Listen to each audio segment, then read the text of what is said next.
Hey, good morning, good afternoon, good evening, everyone. Thanks again for joining us for another DXC Tech Talk.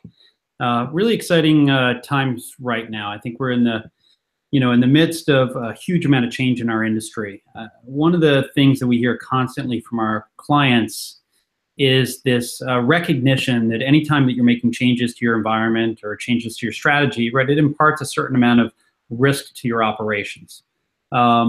But furthermore, what we're beginning to see is that as companies are beginning to move into these digital landscapes, which are these information-driven businesses, in which this digital service that you actually deliver is critical to your revenue production and to your core operations, that the existential risk really now comes just not from the theft of your information, but from the ability to actually process information as we have a digital business. And so we're beginning to see businesses talk a little bit more about risk and moreover about resiliency, which is kind of the anti-pattern to risk, which is how do I make sure that, should some of these risks come to light, that I have the strength and processes and people that know how to get me through it. So really excited to drive this talk today. I have two people with me that are really remarkable experts in risk, resiliency, and cybersecurity, and that's Art Wong. He's our Senior Vice President and General Manager of our security group, and Chris Moyer, who's the CTO of that group, to help us really understand what the clients are seeing. Now, being that this is a tech talk, I want to remind everyone that we are in an open audience. We're broadcasting this on the internet on purpose because we want to instill a conversation. But for those of you who are on the DXC side, I really want you to remember that this is a public audience, right? Social media is social media, and we should be very careful about our mentioning of specific clients or any protected information. That said, we do this every time we do it in the same kind of form, which is an initial panel discussion between Art, Chris, and myself for about a half hour, and then we're going to shift over and move over to our crowd chat platform and begin a broader conversation using an integrated social media platform that allows us to simultaneously drive conversations in Facebook, Twitter, and LinkedIn, but also to be able to pull those back into a common conversation stream so we can all stay glued into who's saying what to whom across what network, and it's really actually a cool experience. So I invite all of you to join us in the crowd chat session right after it. So as we kind of move into this space, it becomes exceedingly important to think seriously about risk. One of the things we're beginning to see is that companies are taking a much more analog approach to risk than digital, which is to say it's not an all or nothing decision anymore. These are degrees of freedom. And then the second thing that I think is really important is recognizing that every time you bring a risk to the enterprise, they're asking you for a compensating control, some ability to mitigate that risk. And that's where we start to really talk about the resiliency. And so kind of like to turn it over to Art to start off with and ask Art what he's seeing and hearing from his clients that bring new insights into what's really going on in this space right now.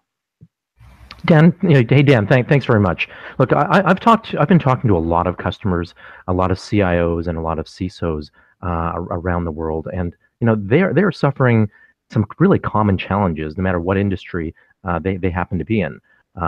We're getting a lot of cyber threats that are coming from adversaries and threat actors from around the world. There's so much more collaborative. There's so much more collaborative and innovative themselves.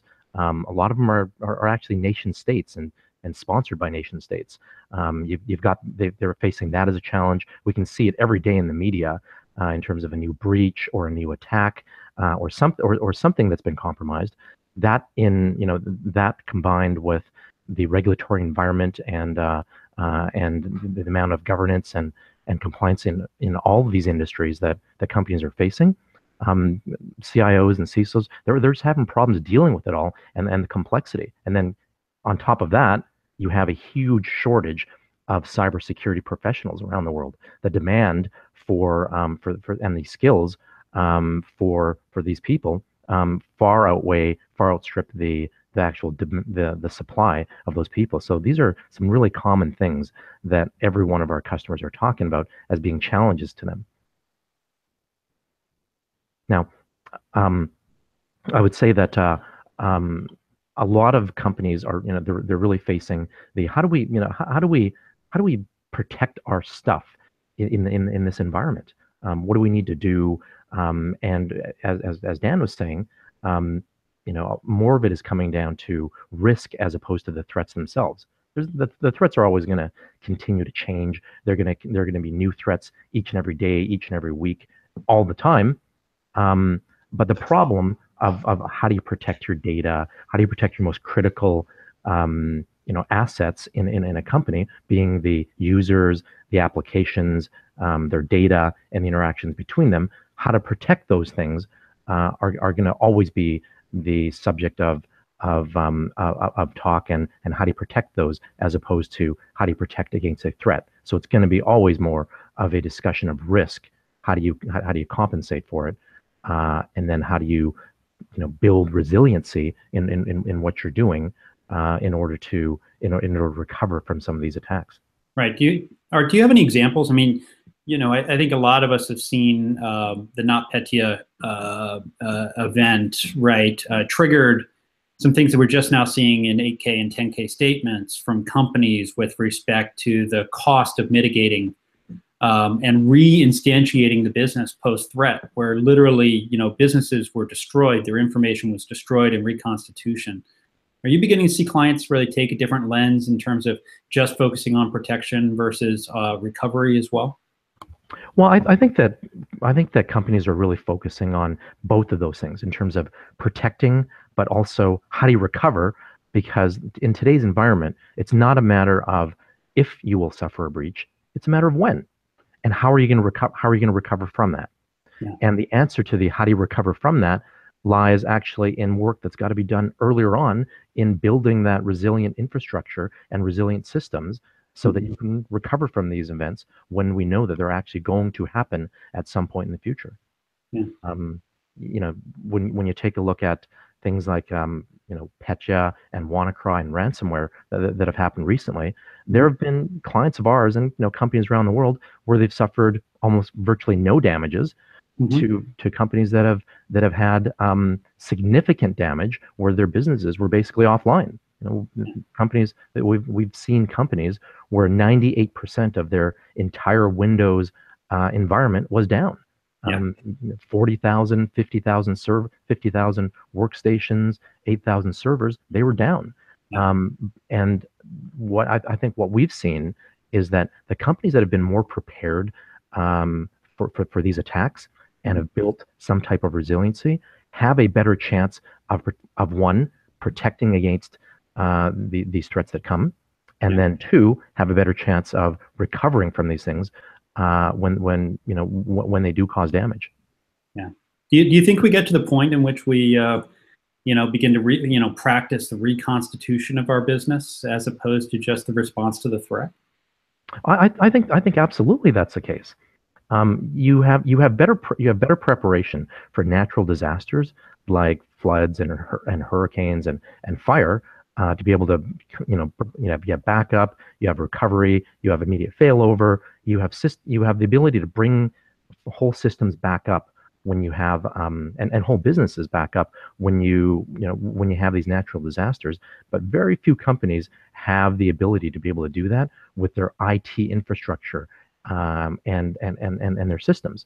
That's where I think that companies really need to do more focus on in terms of how do you bring your business back up and back online when these cybersecurity incidences happen.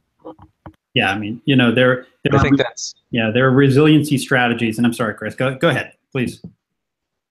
I was just saying that I think that people didn't anticipate the whole platform attack, right? So even though we have business continuity plans, we hadn't been as exact on an entire platform being out. And I think that's what caused a lot of the difference between the impacted heavy and the impacted light companies. Because if they had thought through what happens if I lose a platform very rapidly, how do I recover from that is different. And also I think the network connectivity, Dan, you alluded to, we've built these digitized business processes. We've connected processes processes very tightly with very little slack. And when an incident happens, the impact ripples quicker. And I think that the simulation of that, the trial of that, taking your business continuity plans that may have been designed for natural disasters and apply those to a cyber disaster are exactly what we're seeing the more aggressive companies who are thinking about how to be more resilient do today. They're looking at that from a policy to orchestration to the technology and processes, and actually trying to simulate that a lot more. Training and simulation, right? I mean, I saw a major healthcare company who has, as part of really kind of I don't even know what it is called, but they're in a major metropolitan area, so they do mass casualty event training, and yet they never did what would happen if I had an outage like WannaCry caused to them, in which they literally shut down their data centers. They had never figured out. They'd never really understood how tightly coupled all their elements were, and therefore where there were single points of failure. And then beyond that, they'd never practiced working without their systems.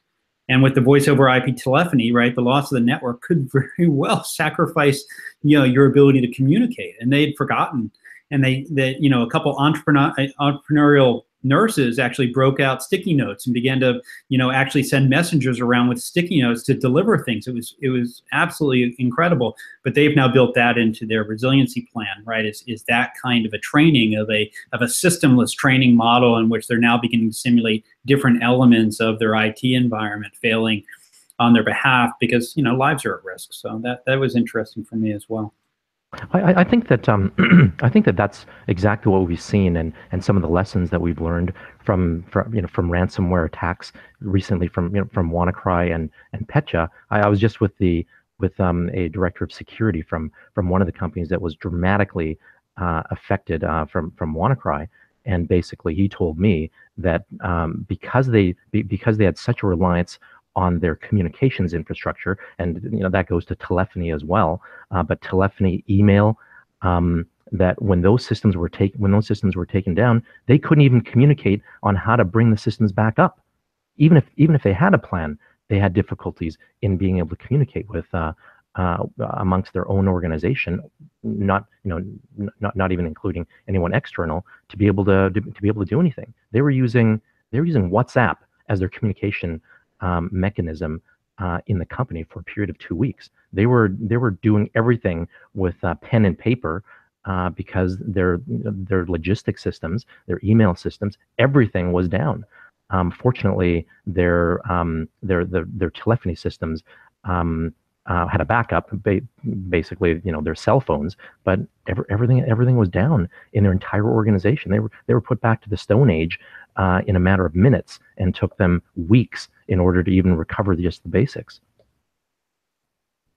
No, critical points. Yeah, but I think that really alludes to the fact that if you don't think about it from a policy level down to the orchestration and connectivity, and then ultimately down to the process and technology, I think you're at a difficult spot to really be able to think through, how am I going to run my business if A, B, or C happens? And I think that we're also seeing that focus that you alluded to on moving from just protect to starting to really concentrate on detect. How do I actually find out something's happening, and then ultimately get to respond and reply? In the protect space, we all know we've got to protect every endpoint. We just have a lot more of them now, and we're adding more every day, whether that's mobile, Internet of Things, connected, embedded systems. We have an expectation that those things will digitally connect and work every time. And we still have the challenge of the users being one of our challenges, right? User behavior is easy to bait into doing something just slightly incorrect. It's still the entry point, along with applications, for most of the risks. And then on the detect side, the broader the landscape, the better. If we can see more, we can identify abnormal, we can actually start the response and recovery activities. And I think that your point on how the recovery is thought through, down to who's in control, How do you get the right skills very quickly brought into the team? So an incident on response is very important, because you don't always have all the skills for the kinds of hits that are occurring today. And we're seeing clients look for ways to draw that skill set, whether it's from the services side of the business, the product side of the business, setting up that activity so that you can scale up if you have to move from respond to recovery really quickly. So it's very interesting to watch the investment level change a little bit from just protect to more on detect. And now, Dan, as you alluded to, much more on respond and recover and rebuild and restore, and making sure you know exactly how you do that. Even having the extra equipment in the right location, if you really think you're going to have a problem, starting to become much more popular. Yeah, I think there are two elements which I don't believe that the security business talks enough about, right? So, we talk about detect and we talk about protect, but we talk about it with respect to the endpoints, which I think is now, that's really changed, right? Because we know it's a defense in depth strategy. So we fundamentally have to change the way our applications integrate to loosely couple them. We need to change the way our applications are built and deployed to increase the pace of reinstantiation. And then on the respond, I think we've got respond and remediate. I think we've got yet another set of challenges, which is how do I begin to think differently about my availability strategy when two data centers that are both mine might no longer provide me the resiliency that I may need. I may need to think about what is a external third party, much as Wall Street's used firms like SunGard in the past. But there is this notion of data center diversity that I think becomes interesting in the conversation. Anything you guys are seeing out there? I mean, I know in the software space, continuous integration tools, right, have the ability to define digital recipes that allow applications to be rebuilt in seconds by robots and testing the resiliency of those applications in their recovery thousands of times before deployment. Anything else you guys are seeing out there that's really interesting that's going into that kind of hygiene factor up front, or the respond and remediate activity going on behind it? Well, let me start by agreeing with you in that I think that in the security industry, I think that there's been a little bit of a disconnect between security and recovery and resilience, and that is that security people would see the problem in a very narrowly defined way. In what's the attack? How do you protect against these things? How do you then how do you detect them? And then how do you respond to that particular incident or that particular threat? And I think that in the past there's been little attention paid to the response and recovery piece, because in the security industry, once you've dealt with the threat actor or the hacker, they think they're done. But for the customer, for the company that's having the problem, they're not really done there, because you need to recover from the damages and bring the systems back up. I think that's where there is opportunity for us to kind of talk about certainly our point of view, which is the protect, detect, respond, recover piece of it. And there are tools out there that are going to make that recovery and response a lot easier than certainly in the past. Chris, I think you have some opinions on that as well, right? I do, and I think that it even hits some of the questions we're getting, right? People are saying, why is the maturity level on drills and simulations so low? And it's because it's difficult to do in many cases, because the number of connected parts, it's kind of like I compare it to, will you ever really test your wide area network and your local area network for change? Because you don't have a replicated digital twin, you can't. And I think the good news is software sophistication, Dan, is getting better so that we can get better digital twins. In the meantime, though, I think that businesses stepping back, looking at their digital connectivity that they've created, and then realistically assessing the risk if that gets hit, lets them then do some smart things technically. Some of that's compartmentalizing their network. Some of it's modernizing the way they handle identity and password handling. We've seen a lot of changes come in over the last 6 months to everything from how I identify people, how I identify machines, what I do with local accounts, how I change privileged access management. Those are the things that have been exploited by some of the adversaries, and organizations are stepping up to that. The other thing that they're doing is they're recreating something we used to do a long time ago. We used to think about, how do I have platform diversity? And we've got, so all the platforms matured to the point where we worried about it less. We're now back to thinking about platform diversity from a risk management point of view, and we're also recreating disconnected backups, right? We used to take tapes and ship them to remote locations in the middle of nowhere, and sometimes still do. But now when you have these kind of catastrophic failures, the faster you can get back a disconnected copy, potentially from a cloud service, the faster you can start the recovery and more complete it can be. And then the final thing that I'd say people are doing is they're using virtualization to make snapshot copies quicker and faster and easier. And I'm seeing a lot more attention put on that activity than I have in the past. But you know, the question on why aren't we simulating it, I think it's because it's hard. And I think that the people that had business continuity planning before, as Art alluded to, really were thinking about natural disasters. Now we need to change that conversation and think about cyber disasters and how we're going to handle that, and be much, much smarter at the prepping for recovery. Yeah, I think that's absolutely true. I think that when people have been in preparation for natural disasters, they think of it very geographically and even locally. Where what happens if a data center goes down? What happens if an office goes down? In the case of WannaCry and Petya, the threat was, or the actual incident was, what happens when all of your infrastructure goes down? It's the equivalent of what happens if every single office building and every single person goes down in the environment, and you can't isolate it by region or by system.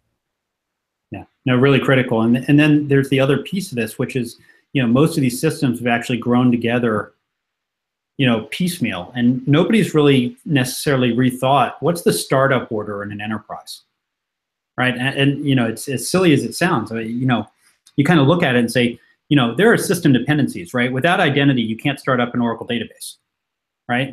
Just as an example. But has anyone actually documented that, right? I mean, do you actually have a reconstitution plan that includes things like the first thing you need to do is X, put the layer 1 network in place. The second thing you need to do is Y, right? And as silly as it sounds, right, those are really incredibly valuable if you have something like WannaCry that comes in and really does take you down to what you call bare metal, right, or new metal. And so they become important. I think these, some of the orchestration tools, whether you talk about, things like CloudFormation or our own agility platform, begin to give us some element of ordering semantics and digital recipes. But, their use in the enterprise is probably down, 5, 10, 15% at best. And so now we're really looking for, how do I bring a mainframe back up when it has, and the people who actually understand the order or have even practiced what it actually takes to bring it back up from ground are limited. So as we talk about resiliency, here's one of the things in which we very rarely talk about, which is we typically, when we have a fault in a system which brings it down, we very rarely talk about what were the resiliency lessons that we learned as we brought that asset back up, right? How do we actually document how we brought it back up, right, to the point in which that goes into our resiliency plan? Because very often, right, there's nobody who knows how to bring it back up again. I think that's a great point, Dan, because out of all the companies that I have talked to, I am not aware of any company or any organization out there that has that has a plan for reconstitution and how do you bring the company back up. They have they have plans to how do you bring this office back up, how do you bring this system back up, how do you bring this data center back up. But I'm not aware of any company that's actually put together a reconstitution plan of how do you start the company back up, period.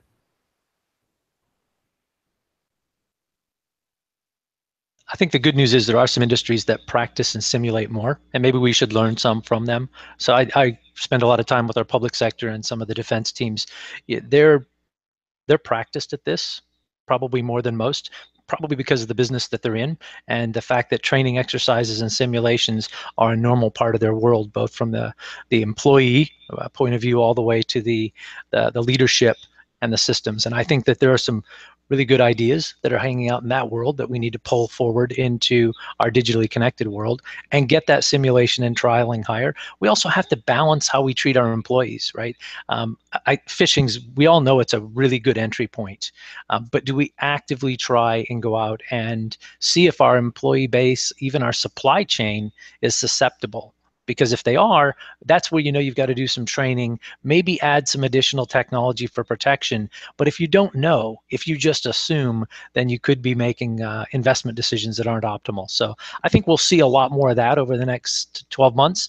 We'll get much more aggressive at putting agent-based user behavior understanding tools into our environments so that we understand that somebody is either having trouble or acting strange or taking a set of data that they've never touched before, and maybe they were compromised and they don't even know. So I think that whole area of user behavior analytics and how we start to understand at a much more detailed, granular level is going to help us in getting ready for the next set of things that we can do to be more resilient. Chris, I think you made a great point on the, on the users, and you made some comments about identity, and so did Dan. One of the key things that we've seen is that in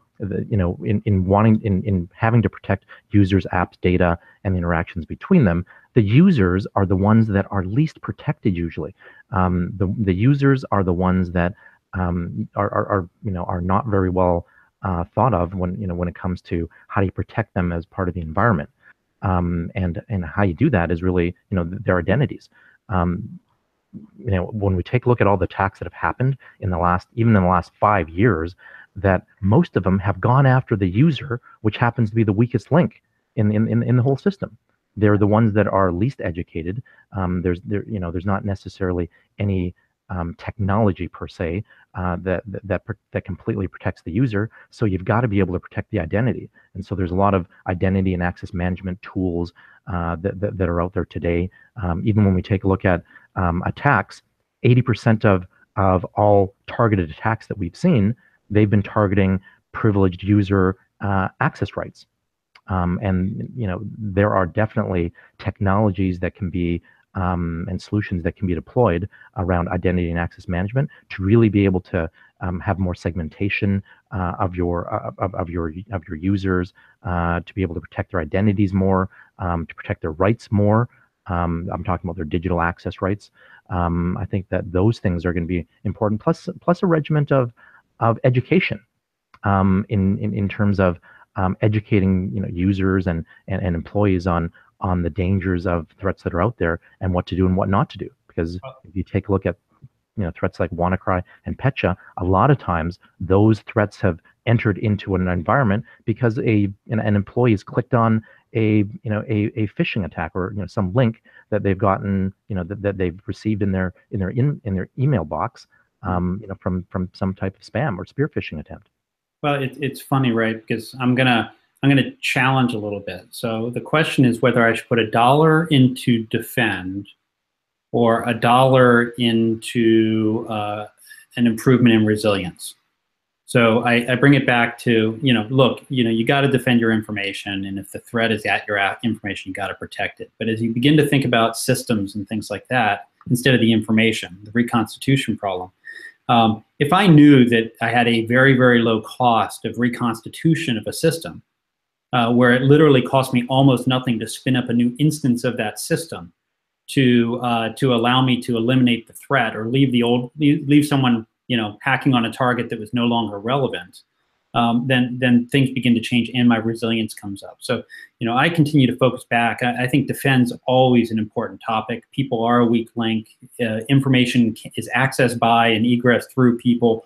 And that's always a problem, and that's that information threat. But as I look at that existential threat, the ability, the group that actually targets the OS and takes systems out of operation to the point in which the business can't operate, right? There are some other strategies, right, that we need to begin to bake into our model. We ought to be asking ourselves, do I really patch services, or do I actually instantiate new versions of services? And then do an A/B switch between the old version and the new version. I really do honestly believe that we need a new set of tools inside of IT to address the need for resiliency in the eyes of this digital landscape. Not that we stop defending, but I think if I had an additional dollar to put in right now, I would fix the hygiene of the service build and service rebuild process to change the time dynamic of how long it takes and how much experience it takes to do so, in order to give myself the ability to be more resilient. That's just me. I don't know if you guys, as we kind of age off this this tech talk, if you guys have any thoughts as well that you want to leave the audience with. I'm going to say that unfortunately, I think that $1 is going to have to be spent on the resiliency reconstitution, as well as $1 on the security piece, because it's all synergistic, and it's part of the same equation, and part of the same cycle. If you don't have if you don't have a way to reconstitute and recover these things, then no matter how much protection you put in place, it's all going to be for naught if you can't run your business. But we also know that it's going to be more costly and more damaging to actually recover from something than it is to prevent it. Now, you're not going to be able to prevent everything, but the more you can prevent, it means the less you're going to have to do on the recovery reconstitution side. And hopefully, if you spend the dollar on the security side appropriately, that you could avoid maybe the one large incident that's going to lead to major recovery and complete reconstitution. But if you can't, or if it happens to be that there's some threat out there that that's just unanticipated, no way you can protect from it, then $1 spent on the reconstitution and recovery side is going to be way more effective in that case. Yeah, I'll give you that one, right? So there's a balance. So there's no absolutes in this model, right? We have to defend the high value information. We need to be able to reconstitute the high value systems, and we ought to be spending where the money has the biggest impact with respect to both protection and resiliency. So thanks, Art. Chris, any last words?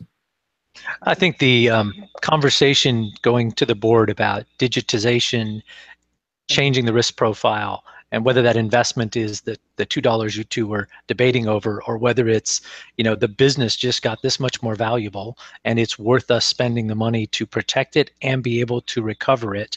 Because as you pointed out, Dan, at the beginning, the financial impact is now well seen. And I think the faster we can turn the risk conversation into something that an enterprise risk dialogue tends to always center on, how much would it cost me if this actually disappeared, I think will help balance whether we get $1, $2, or $3 to make sure that our digital transformations keep on track, go faster, and are resilient. Awesome. Well, obviously, there's another session we ought to do here on the cost-benefit analysis and how to calculate that. But that's for another day. I'd like to thank everyone for joining us here on the Google Hangout, and it will be posted to YouTube very shortly. Really, really passionate about bringing this conversation now out into the CrowdChat platform. You can join us at crowdchat.net/DXC Tech Talk. We also are archiving all of our tech talks. And so if you want to go back in time, you can begin to see what we said about workplace, invisible IT, and other key topics. And we're very active on the hashtag DXC Tech Talk on Twitter. We constantly have our community involved out there, and we'd love to hear more from you. So thank you guys very much for paying attention, and see you on the social side. Thanks, Dan. Thanks, Chris. Thanks, everybody. Thank you, everyone.